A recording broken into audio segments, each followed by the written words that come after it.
যেসব ছেলেমেয়েরা রিলেশনশিপে চিট করে তারা রিলেশনশিপে থাকা অবস্থায় এমন কিছু সিগন্যাল দেয় যে আমি চিটার, কিন্তু তোমরা এই জিনিসটা ধরতেই পারো না, সেই কারণে দিনের পর দিন একটা ভুল রিলেশনশিপে আটকে থাকো।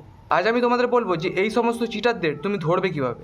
এই সমস্ত লোকেরা যখন নিজে ভুল করে এরা নিজেরা লজ্জা পায় না, এরা এদের পার্টনারের ওপর দোষ চাপিয়ে দিয়ে ওই সিচুয়েশন থেকে পালিয়ে যায়। একটা বাস্তব এক্সাম্পল দিচ্ছি, পুরো একদম পিওর খাঁটি এক্সাম্পল। আমার একটা বন্ধু সে রিলেশনশিপে থাকা অবস্থায় ফেসবুকে 2-3টে মেয়ের সাথে চ্যাটিং করে, আর সেই মেয়েগুলোর সাথে হোয়াটসঅ্যাপ নাম্বারও নিয়েছে এবং একে অপরের সাথে ছবি শেয়ারও হয়ে থাকে। আর একদিন সে তার গার্লফ্রেন্ডের সাথে দেখা করতে যায়, আর তার গার্লফ্রেন্ড তাকে বলে যে তোমার ফোনের প্রাইভেট সেভে তুমি কী রেখেছো সেটা আমাকে একবার দেখাও তো।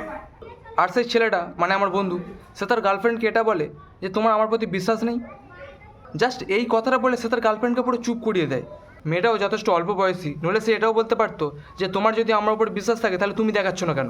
এটা তো জাস্ট একটা সামান্য জিনিস বললাম, নইলে এমন অনেক জিনিস আছে যার মাধ্যমে ছেলেরা মেয়েদের বোকা বানিয়ে থাকে, আর শুধু ছেলেরা নয়, মেয়েরাও।